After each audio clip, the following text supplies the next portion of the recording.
Alright, welcome back to another video. So in this video I'm going to show you guys how I polish frets on a brand new fretted neck. If you want to see the process of carving the neck, installing frets, leveling the frets, crowning the frets, doing the edges, check the previous video. I'll put a link to it right up here. You can just click on that, open it in a new tab, and you can watch the whole process before we get started here. So after watching that previous video, you know how we got to this point here. So the next step is to actually take some medium grit 3M sanding sponges. This is what I use.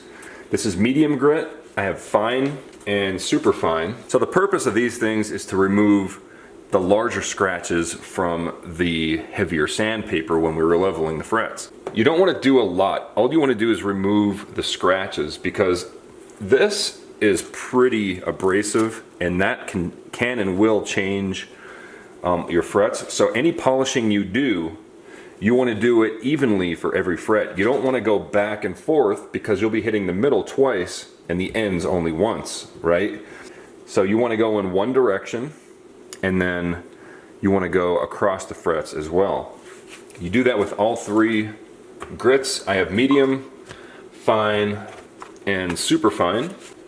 So after you're done with super fine, you're going to get some of this stuff. This is micro mesh.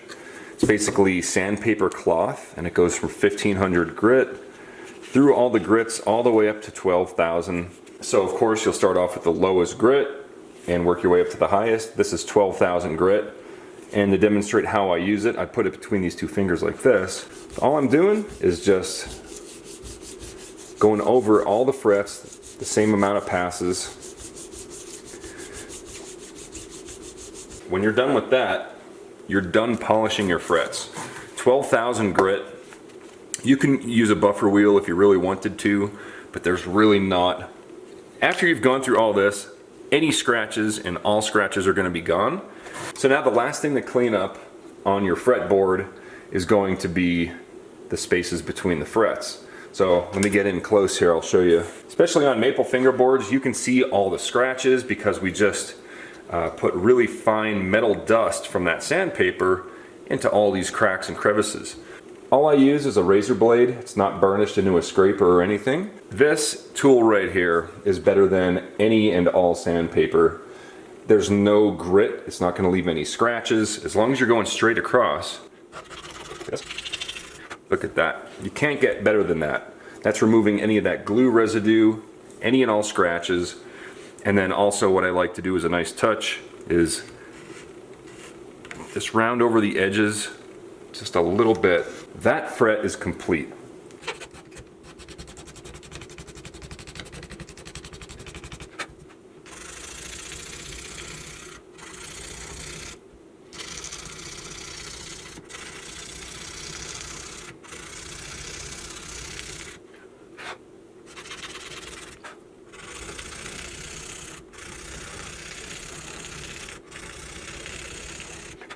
So as you're going along, another thing, you'll notice that the wood's going to start curling up here in the corners. So again, you can just take that edge of your razor blade, push it in against the corner there, and just scrape it along, and it'll clean it up perfectly. This tool right here is invaluable for doing fret jobs, at least for me. And any other luthiers that are watching, let me know what you do. Everybody learns their own way, everybody ends up using their own tools, but this thing right here, it's so good. If you haven't tried it yet, I recommend it. It's fast, as you can see how fast I'm doing this fret job. This fretboard, it was only sanded to 60 grit. I just roughed it in, and now I'm going directly to finishing using a razor blade.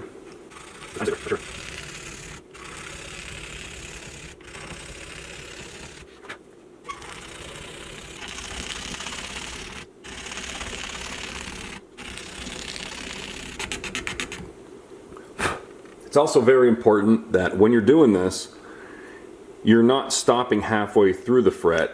You have to go all the way from one fret to the other.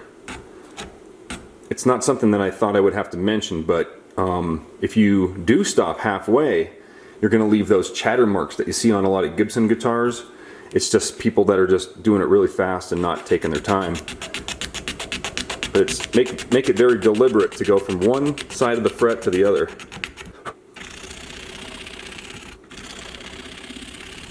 Here at the last fret, it's always a little trickier because you don't have two frets to bounce off of.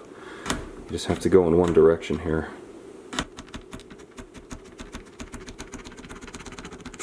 Alright, and like I mentioned before, now we can round over the edges. At this point, I'm also looking for any scratches that I may have missed, because if we miss them, we will see them.